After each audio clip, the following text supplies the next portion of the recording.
What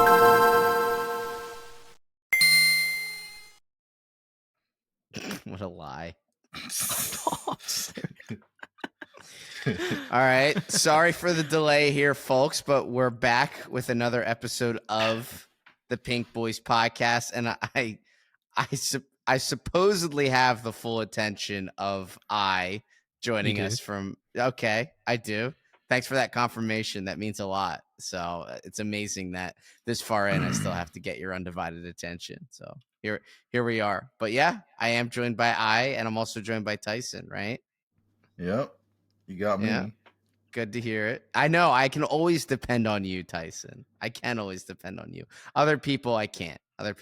So out of all the people on this podcast, I can depend on myself and Tyson. And our Australian friend is not here today, thankfully. So we'll probably have a pretty decent episode. Well, you can depend on him to not show up. That's yeah, you're right. That does loop back around to making him dependable. But yeah, apologies if I'm moving a little slow. I just got back from a vacation to Vegas, so I'm back here, and maybe that's good for some people because there was one time that guy complained about 6 months ago after listening to our podcast that I talked too much and was too loud. So here's to you, guy that just wants to hear boring NPR podcasts over and over. No, maybe you'll enjoy this one. But something I wanted to ask real quick before we get into it, and we're going to name the subjects we're going to talk about this time. But on my flight back home, I forgot to I usually download a bunch of stuff on YouTube before I go fly, so I don't have to go on the internet on the plane. And there's this thing on YouTube called Smart Downloads, where it automatically downloads things it thinks you'll like when you're not paying attention. I have the same thing. Yeah, it's kind of a cool feature, and it saved me a little bit. But are we all just admitting to paying for YouTube now? I think it's honestly one of the best things I pay for monthly. It's so worth it. That's the only subscription that I would keep. Honestly, I can't. I stopped paying for like 2 weeks, and the amount of ads is like insane.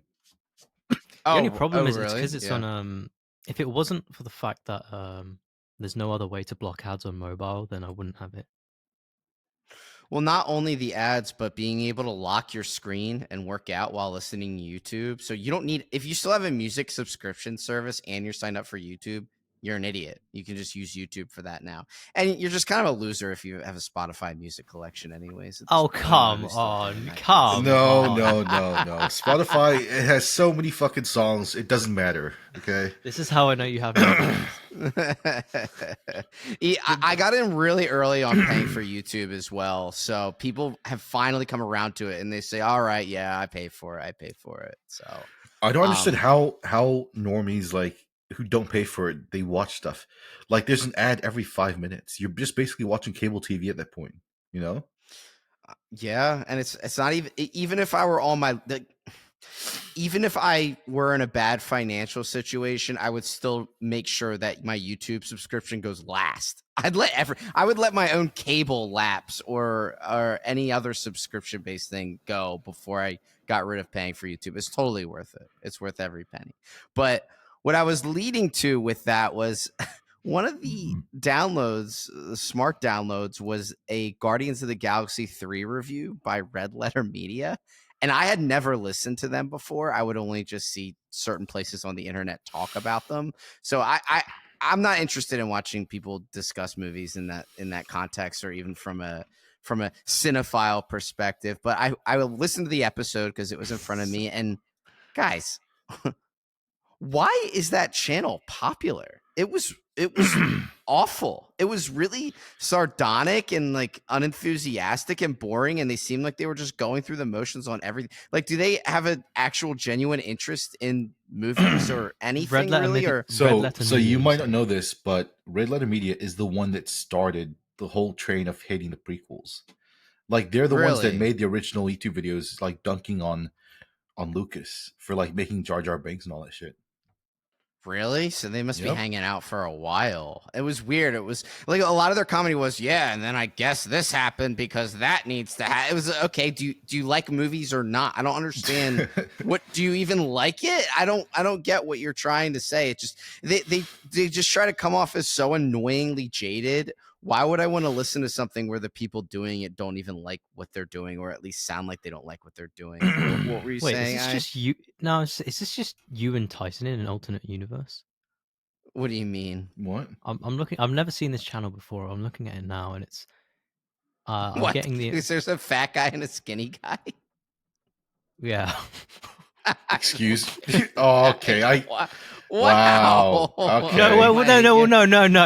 It's because they're like talking about movies and all this non-stop, all this stuff non-stop, and Star Wars and so really that's what I noticed. Stuff. And this is something that people have talked about on some shows, is that it's really not about media anymore. It's about people talking about media in music and basketball, rap, movies, video games. People are more interested in the drama surrounding projects than the actual projects or sports these days. And I am, for me, it is. I am people. I don't even think I play anything other than one game with Tyson. I play League of Legends with Tyson, but I follow all the gaming news drama. I don't play games. I think they're pathetic. I watched the guy play his Switch. He played like 20 different games on his Switch on the ride home. It was sad. He couldn't even have his attention kept for 10 minutes on each game. It was so dumb. I was like, what a loser. That's because you play.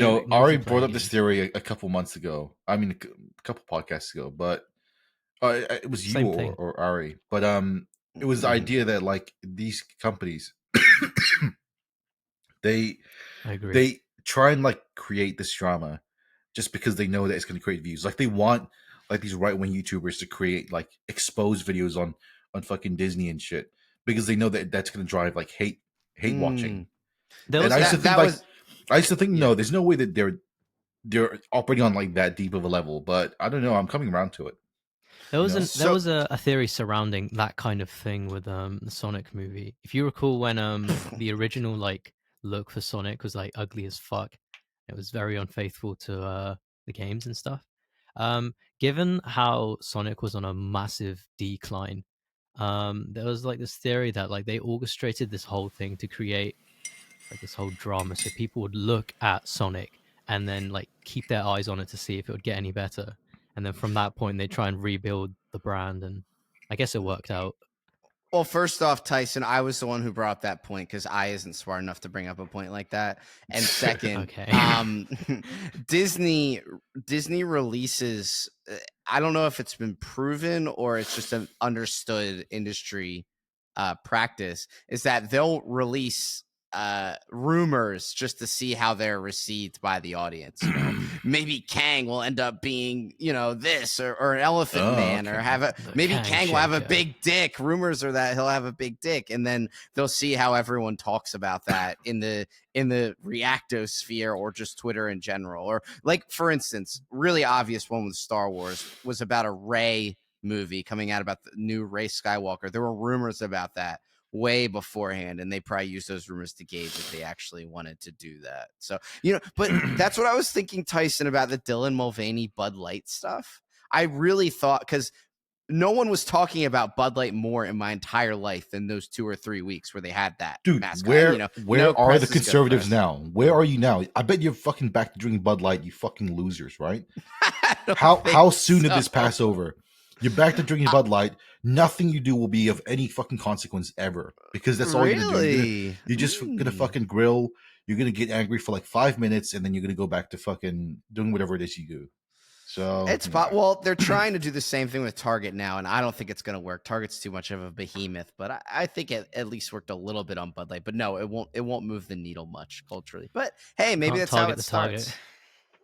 There you go. I like that. That wasn't bad at all. So we're going to try something new here. We're always fans of new ideas. And I think we need to be a little bit more structured on this show because it seems we just talk around. So don't worry. It's still going to be the same as far as the subjects that we talk about. But I'm going to try and read off what we're going to talk about, or just the subject matters, just to see what people want to tune in for later, or to show where the episode is going. So I'm going to read off some subjects. One is from me. How is To Catch a Predator legal? That's something I need to touch on. Another subject is the Zach Baggins Haunted Museum in Vegas. I really want to talk about that because I went there and I thought it was phenomenal. Maybe if we have time, I'll talk about how I think blue-collar workers are the new class of bourgeoisie. They just won't acknowledge it yet. And then some other subjects we have here from Tyson. Being a lesbian would be cool. Okay. Yep. Another one that just says the weirdness of Fernando. And another one called the subtitle question, which I'm looking forward to. And then this other one, I don't want to delve into it, but just know that Tyson plans at some point to talk about a subject that it's just, why am I crying? Or am I crying in the club right now? Yep, and I has a bunch of strange ones. Grains were brought here by aliens. I'm sure he'll read an article for 2 minutes and then have us carry the rest of the subject. But I has a really disgusting one as well. Girls have period diarrhea. That's like one bullet point that he has. Wait, hold on, you didn't read the rest. Yeah, I could finish chocolate that. Cherries. Yeah, so I'm not aware of that. So maybe we will get to that. So divine femininity hemisync theory, and okay, radio is based and Moyer is wrong. Because I know he doesn't like Radiohead. I just know it. I won't reveal my secrets, but we're not it's going so to. Obvious. I walk around. You're just an Anthony Fantano of everything. I walk around like someone actually that likes Radiohead though. So. Oh shit! Yeah, you're right. Yep. Is in the. Yep. You tried to beat the Moyer. You gotta have a bit of good in everyone. So I'll start it off. Before I went on vacation, I was watching this show on Investigative Discovery that I thought was really interesting. And it got me thinking about how a lot of these shows delve into the, I don't know, they at least wander around the concept of entrapment. I really can't figure out how these people are being arrested and put in prison on these shows. It was called Undercover Underage, where this really hot 38-year-old girl pretends to be, no, 15 or 16. You're not convincing anyone by saying they're 38. She's 38. They're not she's 38 on the. They're like 27. No. She says her age on the show on Undercover Underage. She says she's 38 and she's trying to pose as an under 18. Really? Yeah, and she pulls it off. She's hot, but they started getting younger, mid-20s girls to pose in the later seasons. That kind of, or in the second season that do a better job. So what they do is they create a fake Instagram account of a young girl and cast out bait and just, do stories, say, this is my room, blah, blah, blah. It's really realistic. They have a child predator clout house that they use for trying to catch them, where they decorate it as if what a 12-year-old girl's room would look like, etc. And then guys respond to it and say, like, oh yeah, I'll meet up with you here, there. And they correspond with local law enforcement to try and capture them. So what they do is they catch evidence of a 30, 40 something year old guy thinking he's talking to a 15-year-old girl when he's not actually engaging in sex with them, and maybe just saying they'll have sex at a later date. Grooming. It's not grooming. It's intent to commit a sexual crime. That's what it is. Yeah, but there's no. It is victimless. That's what I don't understand. Because they're not really talking to an underage girl. All right, you know what? What's the analogy? Okay, you know what? I'm gonna blow up the White House. Okay, keep going. And I'm gonna shoot people in Walmart. All in Minecraft. Everything I just said in Minecraft. Think about it this way. No, that's so what? Can I arrest you for saying that? Can I arrest you for saying that? I don't get it. Think about it from this perspective. I give you a gun, and then you take that gun and you try and kill someone with it. But the moment you pull the trigger, you realize it's a fake gun. It doesn't matter that the fact that it's a fake gun. You still had the intent to commit a real murder. So that the intent is what matters here.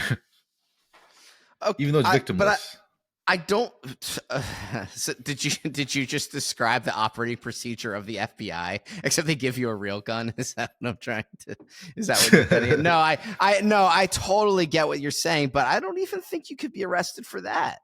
I really don't think so, because you didn't actually injure anyone. You probably get arrested for something like disrupting the public. I don't know. You'd be charged for conspiracy to commit murder. That's what the charge would be. Are you serious? Yes. Are you serious right now? Yeah. But this involves a gun at a real location with real people who fear for their lives. This is a completely manufactured, and they entice these men. They say they carry them in conversation. Maybe they wouldn't normally have that conversation unless this person weren't specifically working to entrap them and to make them engage in something they otherwise might have not. What if that person never carried out that idea in his entire life, but only did because there was a very experienced child predator they would say, no matter what a child would involved. say, there's nothing that a reasonably sane man would react to make them go and drive to an underage kid's house and try and do that kind of stuff. They don't even get them to the house. I'll meet you halfway, right? Because it is illegal what they're doing, but there is a flip side. I feel like any of the actors that play these kids, they themselves are probably like fucking pedos themselves. Because, dude, like, think about it. You're like a 35-year-old woman, and you're trying to pretend to be a 16-year-old. Like, there's obviously something dark in your mind going on. No, really, there, what is the difference?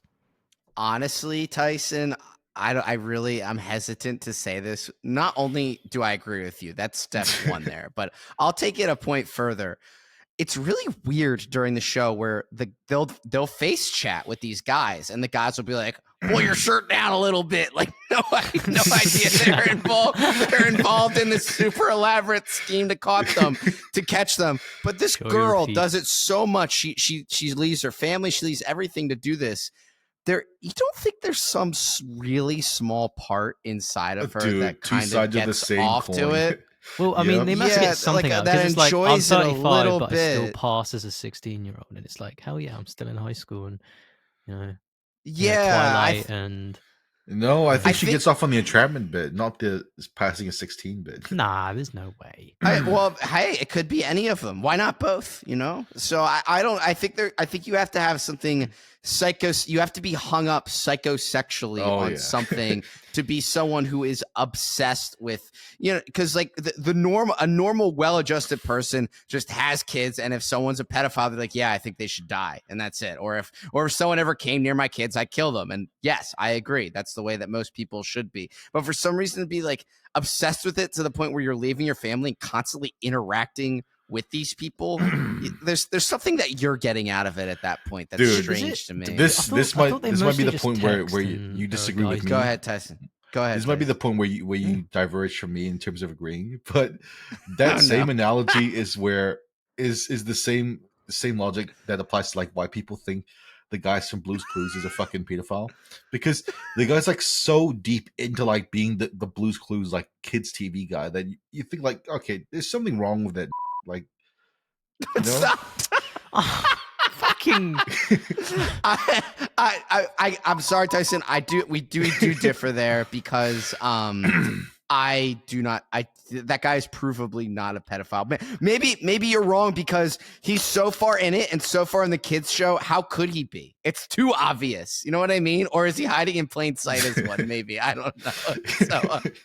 So are you saying if there was a show called The Pedophile Man, the guy who is the lead of that, he's probably not a pedophile, right? You know what I mean? He probably have like a police fetish or something. Police. Sorry, what were you gonna say?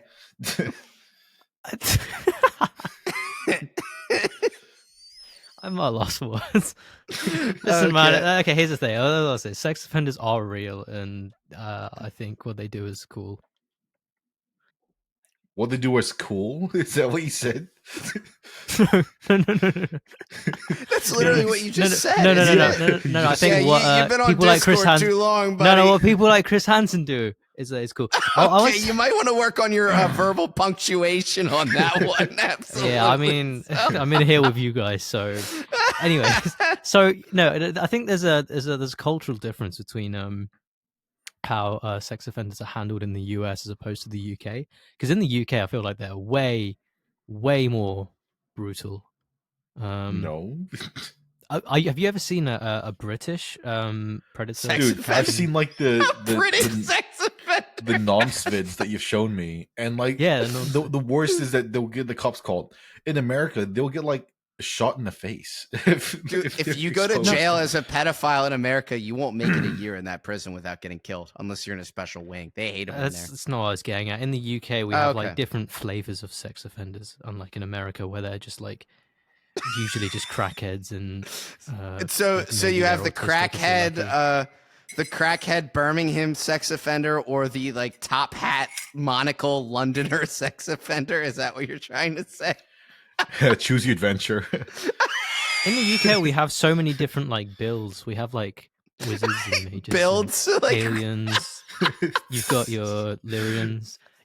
I've shown you the bold nons before. I'm running the necromancer. He's got like pedo build. he's got like the kind of seriously. he's got like the Nintendo kind of me look going on, and like this strange. I've seen that video. Strange flavor of Asperger's.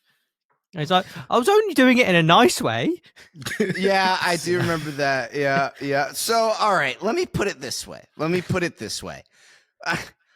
There is a part of me that thinks someone shouldn't get 5 to 6 years in prison for having a fake conversation with someone who isn't even underage. I don't think they should get that. It's not a real like. Am I wrong? Like, look, I understand. Yeah. I understand their discussion. Yes. There's no way out of this. You are wrong. Am I corner? I'm just trying to think of the scale of how bad the crime. Look, it should obviously be. Listen, it there's should be only a crime, one all right? time it's okay. Okay. There's only one time. No, it's never okay. It's no, not okay. there's I'm one just time. saying... No. There's one time it's okay, and that's when I was under the age of consent, and if there was a very good-looking teacher that was trying to engage. That is true. That's the only time it's okay. You're so fucking correct, Ari. Because I think about it, right? Listen to these scholars. Listen, hear me out. If I was 16 and there was a fucking like 45-year-old MILF teacher, please rape me. Like, exactly. Like what are they gonna do? They're gonna be like, oh no, you're gonna suck me off? No. And then they'll like hold you down and be like, no, please don't. And I'll just be there like, They'll be like, I'm about to come. Listen, I just think that the punishment isn't in great correlation with the crime itself because there's no actual victim. Well, that's the thing. In the scenario I just painted, it's not a punishment; it's a reward. Oh, what? I don't know. No, okay. I'll let that one go. Look, I think I made this subject messy for myself. It just, there is something that doesn't quite sit right with it. And maybe you can just go the moral, ethical route instead of the legal route and say, hey, they're a pedophile. They should be dead anyways, which is fine. You can have, I can agree with that. I feel like you're saying it doesn't add up on the punishment because there's creeps on both sides. Like the people that are orchestrating the entire thing, they're obviously creeps themselves, but that doesn't excuse the person doing this stuff themselves, you know? Yeah, I do think they're kind of weird. When Chris Hansen did it, it was cool. But when these and think about people on Twitter who are obsessed with it. They always say 18 plus on their Twitter page, and they always think or like when a 20-year-old's dating a 30-year-old, the 30-year-old's a pedophile. Or like there's like a really strange wave of people like that, and more often than not, it seems like they're the ones who are at guilt in the subject. A good point. Women love to, especially older women. When I say older women, I mean over 30, grannies, basically. They love to really shit on, men in their 30s getting with younger women. But the thing is, it's glorified when a young woman wants an older man. Well, that's biology. That's normal. A younger woman should want an older man. Can you not do the Ben Shapiro thing and be like, well, what if the roles were reversed? No, that's not what I'm on about. No, that's not what I'm saying. There's like a thing where it's like, they like to call them daddy, or they're like, you reverse the roles. Oh, older guy, love hearts, blah, blah, blah. Everyone everyone kind of gets along with that, but like when it actually takes place, they just find it weird. You see, Batman, the whole Leonardo DiCaprio thing. I don't fucking know. No, you're doing great. Look, I'll just clarify before I wrap this subject, this very neat and tidy subject. before I wrap this neat and tidy subject up, yes, I do hate predators. I do, like, obviously I hate all of those things. No normal person should, but I just, it feels like entrapment when I'm watching it. It does feel like that. So I guess you guys have clarified that for me. So can I add one more thing to this? Because I actually kind of like, risk, I actually kind of like where you were going with this, but I think, so you know how like there are all these copycats online now, like really amateur, low budget kind of predator hunters. Sure. I feel like those guys kind of get off of like the power dynamic. Probably. I've seen a few where it's like you get a sense that these guys are like, for the first time in their entire lives, like have control over someone, and they really get high off of it, and like they'll start saying some things, and like some really strange things will slip out. Like they'll be like, you know, right now in this moment, you are in my control, and you like have to listen to me. You know, I'm telling you, dude. Maybe it's these like British nonce predator hunter thingies. Like it's just a bunch of chavs like trying to laugh as police officers. But Mr. Bean sexual predator episodes.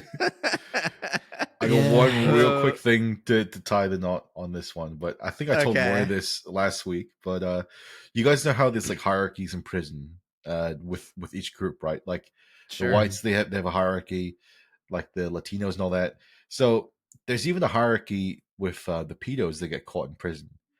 And apparently, fucking Subway Jared is like the kingpin pedo in prison. So he's the one calling the shots for like the pedos. He's the king. Oh, I thought you were trying to say there's a hierarchy based on what kind of pedophile you were. You know, was it this age, this gender, etc. But no, you're just, some of them are just regarded as the masters of their craft or something. Do you think they have like a round table of like pedos in prison, like playing poker, and they're like, so I don't know. No. Okay. No, let's wrap it up. Right. Like a round table with Al Capone and, you know, yeah. Instead it's just famous. Like, so how old is your Gunny? Yeah, there we go. Yeah, and he's like smoking a cigar and acting all tough. Yeah, she was 12. Yeah, yeah, and instead of cigars, they're eating Subways because Jared's there. Her ham tasted like a cherry pie. He gets those flown in. He gets some airlifted into the prison for sure. All right. Yeah, let's get way off that one and go in. Actually, you know what? Out of the boiler into the frying pan or whatever that one, however that goes. So, Tyson, you let it rip. What's the subject? Yeah, there we go. Into the air fryer. What do you mean when you say being a lesbian would be cool? What are you trying to say here? So that's part 2. I want to lead with with the Fernando thing. Okay, I don't know who who is Fernando. Okay, I'm going to say something, and I'm going to need you guys to trust me, all right? It's going to sound really Fed posty, but you need to trust me here and trust that there's going to be an eventual redemption act, okay? I think there's plenty of filler before this that'll like filter out whatever you're about to say. So I think we're good. Go ahead. All right. Well, I went to a friend of a friend's house. You have friends? Mm-hmm. Yeah. And this friend of a friend, he is working with one of my family members. But anyway, as I was at the guy's house, I realized he was gay, and he was like living there with his boyfriend. And I just got so fucking like, it's like that YouTube thumbnail. Was he gay? Sorry. And I just got. Does he know? Are you doing this right now? What was he cooking? Yeah, no, seriously. Dude, I just got so fucking like weirded the fuck out and like so like psyched out that because like just like imagining like these two guys like just like on the couch kissing, and I'm like, what the fuck is that? Like, dude, that's then like I walk past their bedroom and I'm like, dude, this guy has like sex with another guy's ass in this room. Like, what the fuck is that? Like, that's so fucking weird. So yeah, I'm just and this makes being a lesbian cool. How? So no, well, hold on. Before I don't want to press the gas too quickly. I want to savor this one. So what I'll say, Tyson, is I don't, and this is something that I want to understand about sexual preference differences here, is that I think you're supposed to feel that way, Tyson, because you're straight. You know what I mean? So if people are gay, they probably aren't huge fans of heterosexual couples making out with each other. Maybe the thought of a guy kissing a girl who's a homosexual like grosses him out if he's gay. So you're biologically predisposed to find kissing another guy repulsive. So that's why thoughts around what they do makes you uncomfortable. I don't think you can control that. I think it's normal to think that. So like when I was like leaving the house and like the guy was like kissing his partner goodbye, I'm like, I just wanted to shake him and be like, dude, do you realize you're kissing a guy? Like, what's wrong with you? Well, I the reason why it's repulsive. Okay, I'll be careful with my language. The reason why I don't quite get it is if there were a dick up my ass, it would hurt. I wouldn't like that. That would hurt. And if it were a guy doing it, that would make me very uncomfortable. So why am I supposed to pretend that it would make me comfortable? It wouldn't. It'd be very upsetting for me. So apparently over a long period of time, the buttholes actually like get bigger and farts become like a whoosh. Yeah. Believe it or not, we've touched on that on our podcast before. So amazingly, so maybe there's something going on there. So Tyson, I can understand. I think it's like when you look at certain surgeries people go through for their gender or what gender they believe to be and want their bodies to match that sexually, you can't help but wince a little bit at it because you imagine, what if I did that to myself? I'd be horrified at myself. So it's like, I don't want to chop my nuts off. What the fuck are you thinking? You know? Yeah, you're like a dad. Chopping your nuts off isn't that bad. You're like a dad. What are you thinking? What are you, crazy knucklehead? Chopping your nuts off? Nah, chopping your nuts off is not the end of the world. Well, you've already done it figuratively in some instances. So I was going to say something really autistic. No, because you can just like take test again and you'll be fine. I guess you can't have kids. Yeah, but... just it doesn't grow back. Grow your own nuts back. One easy step. No, you take to grow your nuts. You replace. You just take. Chia pet on your dick. Yeah, doctors hate this guy. I just imagine Ari standing there growing his dick back. It's stupid.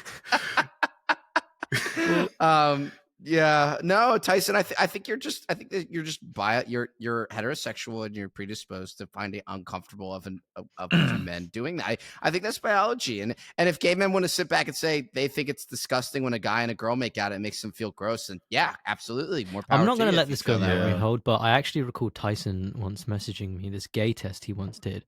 And he was like, "Oh wow, this is crazy because I didn't know that like literally everyone is at least like a little bit gay." And like Tyson's thing came back like 15% gay. So do this. So I did the test. And like, okay, I was like, okay, maybe he's on something. I did it. And I came back 100% straight. I'm like, Tyson, like, explain yourself.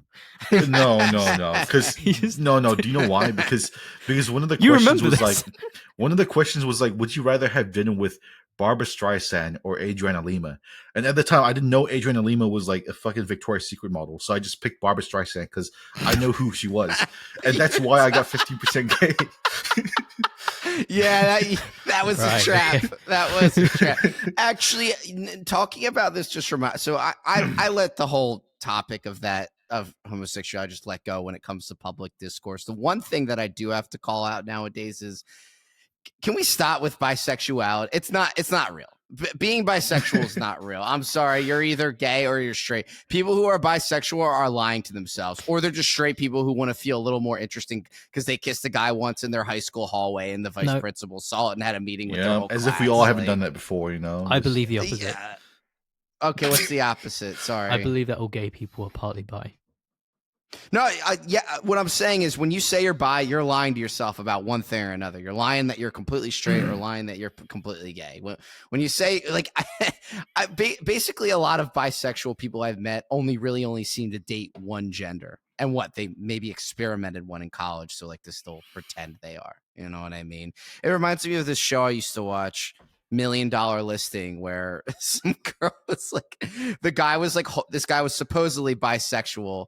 I think his name was Madison or something, and he was trying to keep this relationship together, and he had this hot blonde girlfriend, and she was just like, I know you say you're bisexual, but I think you're just lying to yourself, and you're gay. And he's just, it's like sitting there on the beach, and the Bravo music plays in the background. It was one of the best shows I've ever watched, $1 Million Listing. And he eventually acknowledged he was gay, and he had a boyfriend, and that was that, and he was happy. So good for him. Stop lying to yourself. You know what I mean? So to be honest, I think being a little bit gay makes you more straight. I can explain. Don't do the Greek.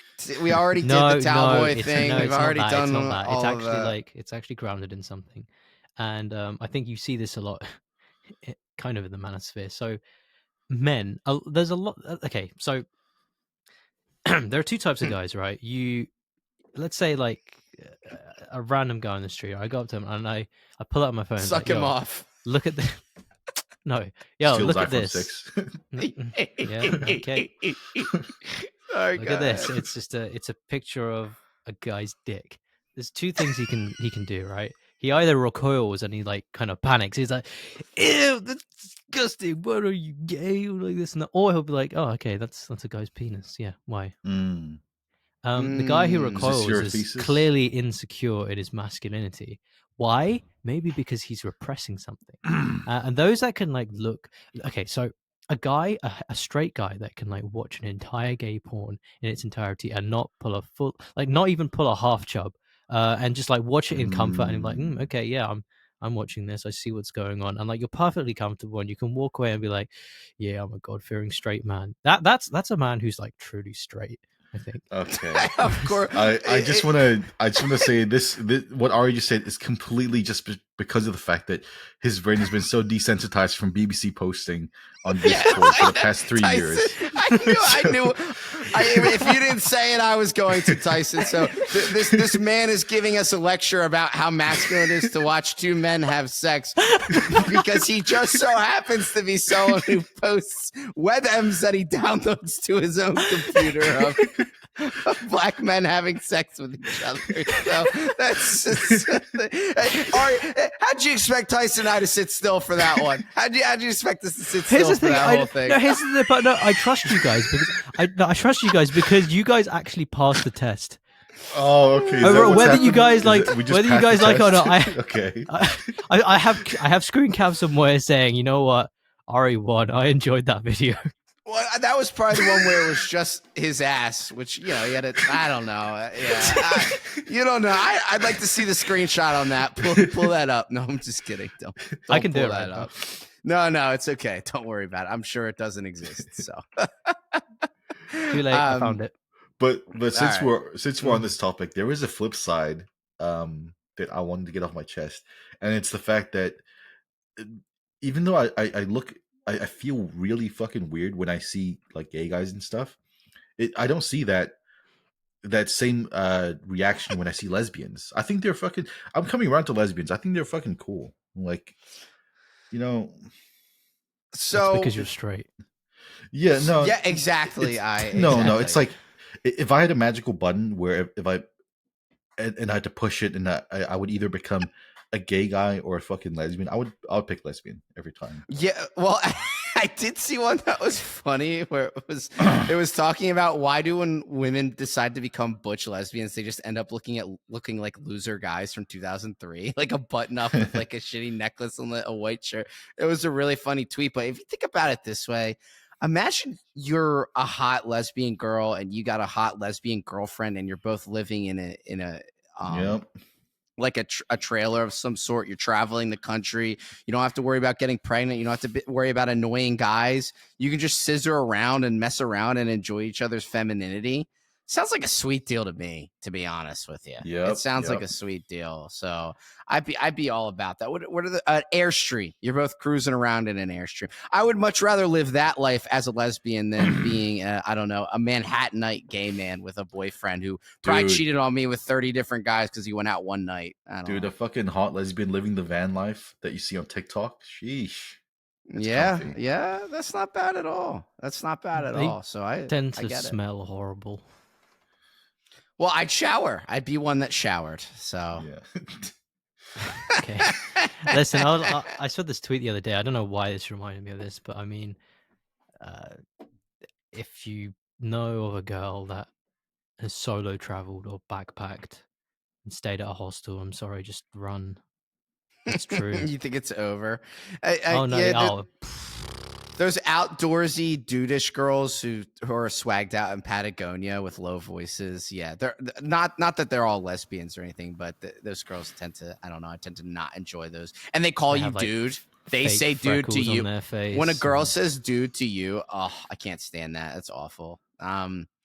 So okay. Well, Tyson, thanks for opening up about a lot over the last 10 minutes. So should thank Fernando and his partner. I love how you put the subject, you put Fernando in the subject like we all are on a first name basis with your gay friend of a friend, but it's okay. I'm sure he's a nice guy. Shout out to him. So I'm gonna switch gears just completely and talk about something that I experienced. So I don't know if you guys do you guys like ghost hunting shows at all or no? I used to. It was a big part of my childhood. Used to sit down Tyson. With friends. No, they're mostly cable, and I don't have cable, so yeah, that's probably the right move. But I just wanted to get across real quick. There's this show that's really popular in America called Ghost Adventures, and the lead of that show is this guy Zach Baggins, and he has a haunted museum in Vegas, and it was one of the most phenomenal experiences I've been on in a long time, especially for a museum. It's well worth your money. Every scary thing you can imagine from the show is in this museum, and it's really well manicured. It's a giant repurposed house that was supposedly haunted already, and the attention to detail is astounding. And there's a bunch of different themed rooms around really popular episodes of his show. There's a very popular demon box called the Dybbuk box, where there's supposedly a Jewish ghost and a Jewish demon in it or something like that, which we've been experiencing lately. And floating bagel in the air. the demon just like slowly raises your interest rates in your bank account. I didn't see a copy of the Muslim Necronomicon, though I was looking for it, but it was interesting. So there's tons of videos of people freaking out during the tour, or experiencing things where they need to be escorted out. It was pretty interesting, but there was one room where I got really lightheaded, and it was a room that was dedicated to, and it had some of his paintings, some of his written work, some of his ideas, and a layout of what his doctor's room used to look like. Dr. Kevorkian in the US, they had a room dedicated to him. And what this guy used to do was, he was a doctor who drove around the US in this Beetle van and helped people with assisted suicide in the van. And he apparently killed over, quote unquote, he helped illegally assisted suicide. He helped illegally unalive 200 people in this van, and they had the actual van in the museum where 200 different people died. And you got to stand right in front of it and put your head into it. It was frightening, and actually I started feeling lightheaded and kind of heavy at the same time, and dizzy and really uneasy. And I talked to someone afterwards who did the tour as well back home, and they said, without me saying anything to them, they said, yeah, I felt really dizzy in the Dr. Kevorkian room. I was like, oh my gosh, me too. That's crazy. So I don't know. There was definitely something going on in there. And there was a really great episode of the show called The Demon House, where they investigate this house where apparently some kid got possessed and ran backwards up a wall. And they had the actual stairs and sand from the basement in that house. So I think I walked back with a curse of some kind. I at least tried to, but there was a lot of really frightening stuff in there. And again, it's worth the money. It's worth the money. So if anyone's ever out there, you should definitely, and is mildly interested in the paranormal, you should go. And I met a really cute, like, tatted up emo girl whose fat friend got in the way of us, but that's okay. You can't win them all. So yeah, I don't know. Have you seen any ghosts lately? You good? I used to be big on ghosts. In more recent years, I've kind of not turned away, but like not really paid as much attention because I'm sick of playing with you guys. You just let them go. No. I know. I feel like I used to think they were like a very spiritual thing, but now deserve more attention. Now I'm like more on the line of like some kind of interdimensional hypothesis thing going on. He But views now himself I'm as some coming. like Constantine, like paranormal investigator. You know, No, moving from but- ghosts to Nephilim. You can't be because I But now, am. But that's okay. now I'm kind of going back to like slightly spiritual as well. Like, because if you read the Book of Enoch, there's some like really interesting Book of stuff in there. That has a lot of confluence of like ghostly phenomena. Yeah, I mean, Like- so apparently one of the hauntings that are associated with the Dybbuk box, which is the cursed shelf or bookshelf or something that was in this museum, was that you start to see an old hag in your dreams who slaps the shit out of you and abuses you and makes you think you're not dreaming and you can't wake up because some evil old lady is like just rocking your shit. So I'm gonna let you guys know over the next few weeks if I start having old hag lady dreams. No, that's no fucking joke, dude. I might have told the story in our dream journal thing channel before. I don't know, maybe you read it, but I bought a book. It is quite a while ago now, probably like 6 months ago, about like the paranormal stuff. And it had like a lot of demonic stuff, and like on the front cover, it had like a pentagram and like some satanic symbols in there. So I put it on my bookshelf, anticipating reading it later on. And my bookshelf is literally like right by where my head is, like where I sleep. And that night, I went to sleep and I had like this nightmare where I was like running from like something. Like I was in a car and I was like kidnapped or something, and I like somehow escaped the car. It was like out night. It was like by some castle. I like ran out by some bushes. Right, I was like hiding behind it, scared shitless, and like I'm like looking around to see if there's anyone following me, and I look up and there's like this like a 4'11" looking girl or boy with like the whitest eyes you've ever seen, but the rest of him is like a shadowy figure, just like staring into me. And then like I wake up that moment, and I wake up in my room and I look up, and like I feel someone in my room, and I shit you not, I look behind me, like where my bookshelf is, and the thing's like looking like down at me from above, and it was like right there, and I was like, I just kind of froze, and then it like disappeared. And then I was like, what the fuck was that? And I looked to my right, and now it's right by my mirror, and it fades away again. And then I'm like, wait, what? And then it kind of just subsides, and I don't know. That's awesome. Yeah, even if there that is was sleep paralysis, that's still legit. It was I not like that. awesome at all. Damn. Then it was when I properly woke up the next day, like into the morning when there was light. That's when I noticed that like the book was just like there, kind of sticking out. And I'm not saying like a ghost pulled the book out. Like I think that's just how I had it on my bookshelf. I just kind of had it like wake that. up. Yeah, you had to read a little bit. It's like, oh my god, the book was like just there the way I left it, and it was then I noticed the pentagram. Dude. And the book's name, 12 Rules for Life by Jordan Peterson. I actually do have that book as well. I do not have that book. I will say there was one section in the tour that it was also pretty terrifying, was that apparently the house was owned by, well, famous adult film actresses. Her family used to live there, Jenna Jameson.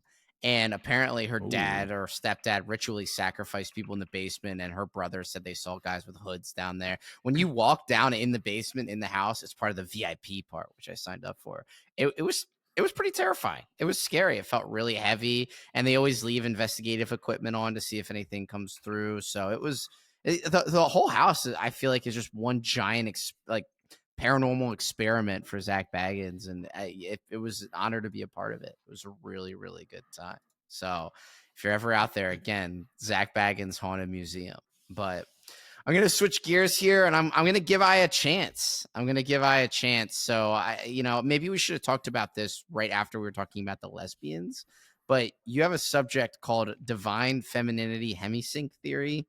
Would you like to tell us what that is? Yeah. So, oh fuck, what was it? I was scrolling through Instagram and I saw this thing about like, some woman was talking about how like men gets over breakups easier short term because their brains can kind of focus a single part of the brain more Men efficient get than over women. breakups easier. Supposedly, this is what she was No, saying. I disagree entirely, but keep going. This is what she was saying.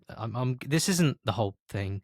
So her point was that like men's brains can kind of like channel in on one part of the brain and like pull their energy into that, and like that like becomes like focused and stuff. But they can only do it with like a single part of the brain at the same time. Not to say they can't multitask, but to say they can like kind of pour more of their energy into something. You know what I'm trying to say, right?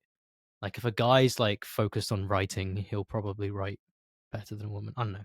And how women can kind of distribute their energy a bit better across both sides of their brain. And it's in this you get some divine feminine traits. I don't know.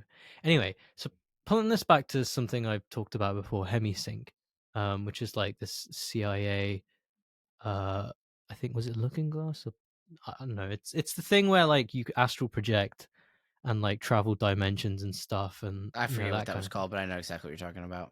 Yeah, the gateway. That's it. Gateway. Okay, nice. So it's like ascended consciousness, right?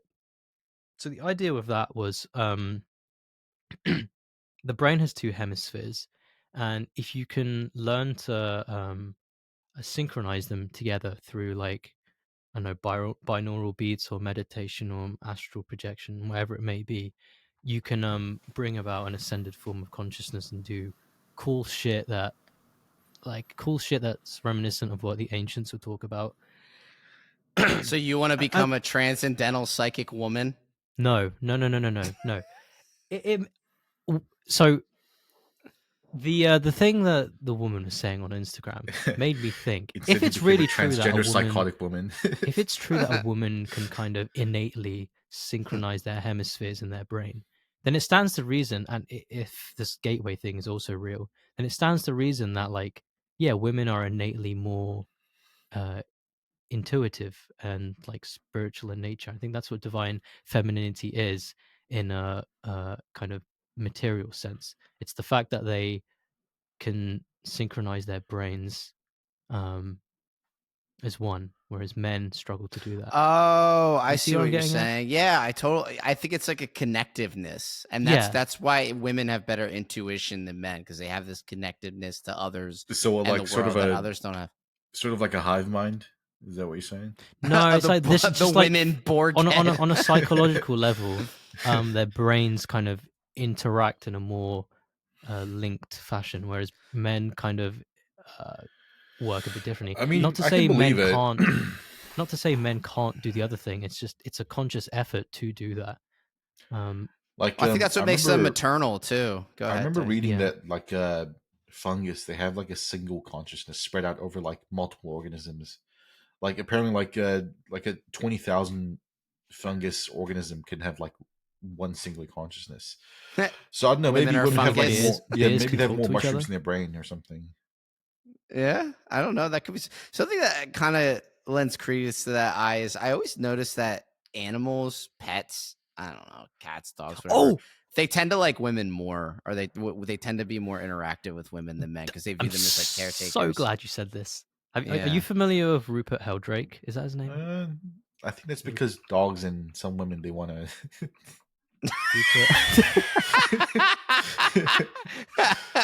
Moyer, are you familiar with Rupert Sheldrake? Sorry, go ahead. No, I'm not. Go ahead. Okay, so Rupert Sheldrake is a biologist and an author, and he does stuff in parapsychology. Yeah, he did this study ages ago, where he observed dog owners and dogs.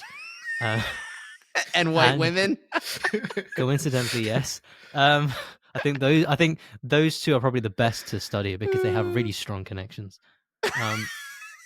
Anyway, so what like they did was they know? separated the dog with the owner, and they had the owner kind of like 50 miles away or so from the dog, so like out of the range of any of the dog's like traditional senses.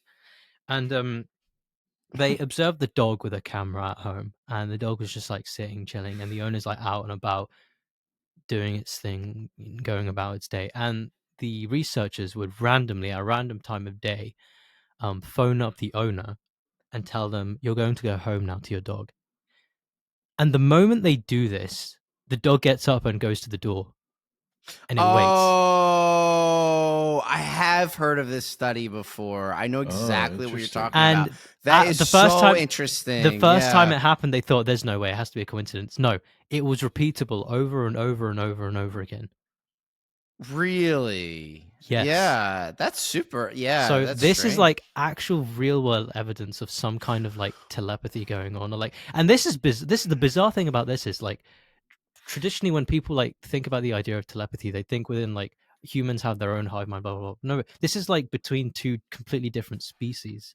So it's like consciousness as a whole is like it brings into like, even if you're into this stuff, like this brings into question a lot of new things.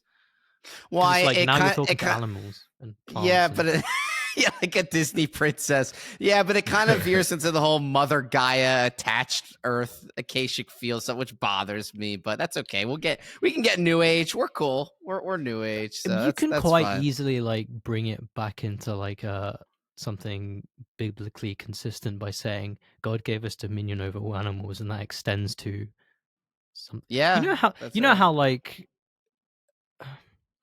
You we know, really do have control over animals. You like, know, it's what was the military project where they tried to like use telekinesis for like military? Well, there's a movie after that called with George Clooney called "The Men Who Stare at Goats," but I do know what you're talking about. It might be the same project that I was just talking about. Yeah, maybe they can use this fucking animal telepathy with like between humans and dogs for that military stuff. You know, who knows? It might be the same thing. Yeah.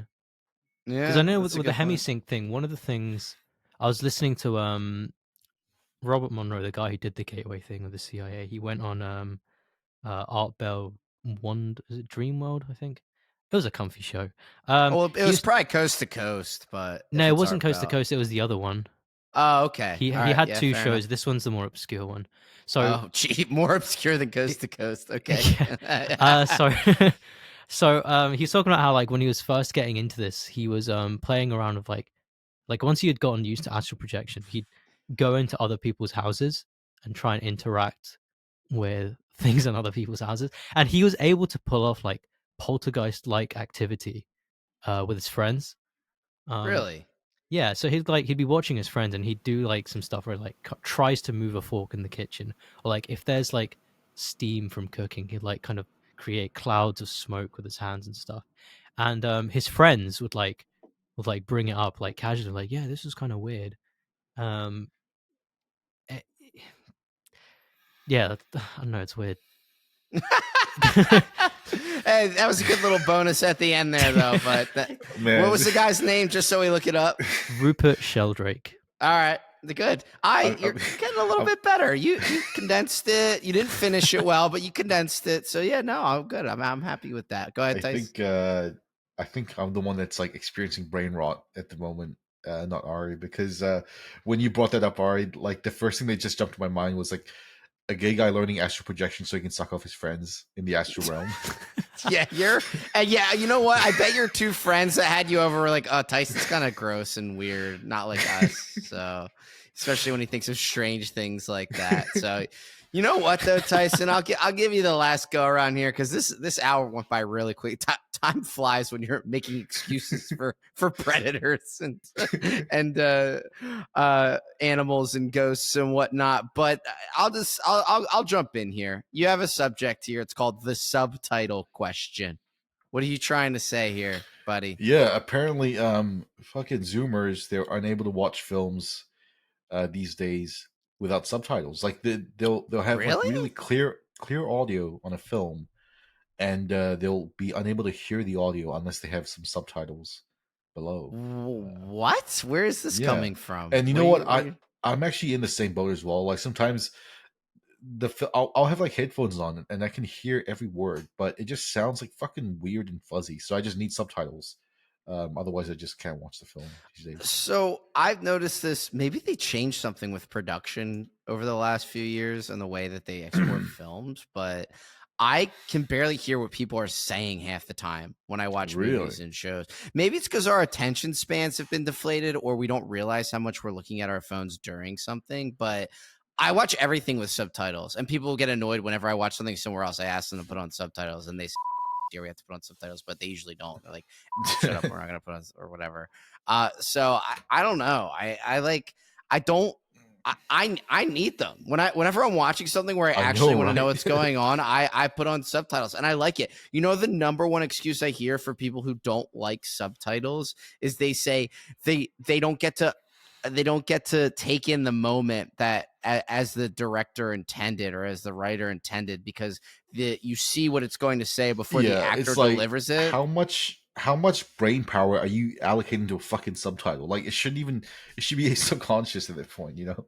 It doesn't change the significance of the moment to me at all. It's like, are you some sort of toddler who needs everything acted out? Like, oh, I felt the gravity of it when the person finally said it, went, ooh, and like raised their hands and did this and that. Like, it's words on a screen. It's almost like in the same, like when you're reading a book, do you get mad that it's describing what's happening in the book? You know?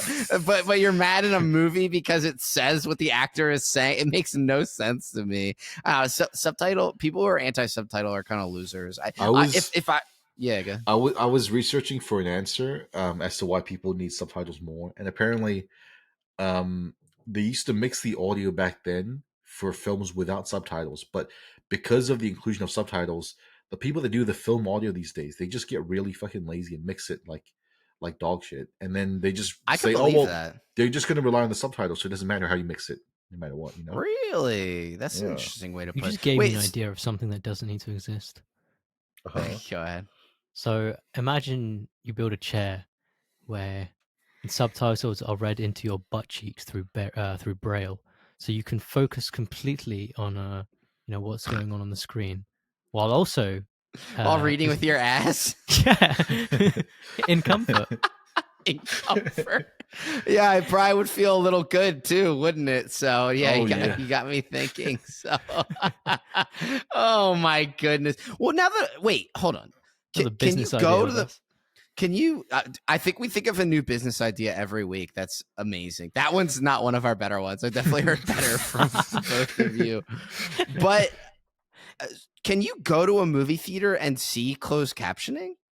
You can, yeah. Aren't there closed captioning special viewings of movies? I'm going to start going to those. Well, in New Zealand, if you book a ticket, there's a session. There's NC sessions, which is no captions, and then there's C sessions, which is captions. Okay, I'm gonna have to I got a lot of horrible movies to see this summer, so just a lot of Cape garbage. So we got a lot of work to do, but I'll try and see one of them with closed captioning and see how I like it, because I don't usually do that one. I don't see 3D movies either. I hate movies in 3D. That technology died on the vine. I don't know how people still take that. Have seriously. Any of you ever gone in to watch an anime movie? Yep. I'll see so many at theaters randomly. Well, yeah. What were you gonna say, Tyson? Yeah, I was just gonna say I watched Your Name in this. That's not too bad. That's cute. Which one was that? Because it's a cute romance movie. It's a good one. Dude, I had to stop myself from tearing up at the end. It was good. Yeah, you were crying. That's nice. Oh yeah. Yeah, but I mean, I was thinking more like shonen. I remember when the Naruto manga ended and they made those canonical movies because the anime hadn't caught up. I went to watch one of those, and like the audience was some of the weirdest I've ever seen in any theater ever before. The audience, really? Just every Latino person in the UK. Yeah, seriously. It was strange. Oh, there was this other one as well. I went to watch this is a while ago now. Final Fantasy 15. Before that game came out, they had like the law was dumped in a movie called Kingsglaive. Went to watch that. That also had a lot of weird people in there. Oh, I thought you were talking about Final Fantasy Advent and Origins. Those movies. Oh no, Advent Children is good as well, but I didn't get to see that in theaters. I was too young.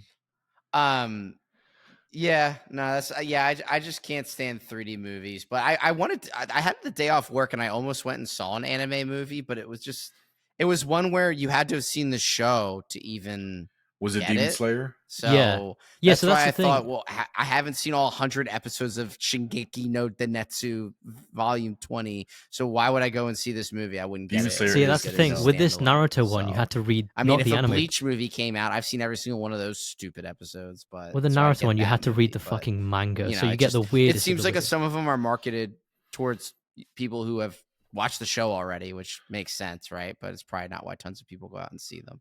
So Yeah. is anyone talking right now? Yeah, can you hear? Crap, my headset went out. Oh, that explains. I was. Well, I didn't hear anything you guys said for the last 30 seconds. So did you say something about me that I'll find out on the air later? No, No, you just added like a anything- really weird pause. We thought you were gonna say something, but you didn't. So. I think you and me were talking at the same time, and I was kind of confused. Hopefully we leave that in. Yeah, we'll leave it. I mean, there's already like 3 things I need to bleep in here anyway. So there are 3 things you need to bleep. There's one thing Tyson said that he hasn't said since episode 1 that he no. There's probably 3 or 4 other episodes where he said that in our runtime. A well-deserved mention. I do say. Shall so. we actually leave it in? Shall we leave that one in for once? What, and see what happens? No, yeah, no, I can't. No, everyone, look, I'm just as cool as the rest of them, and you all know I have no problem with that word.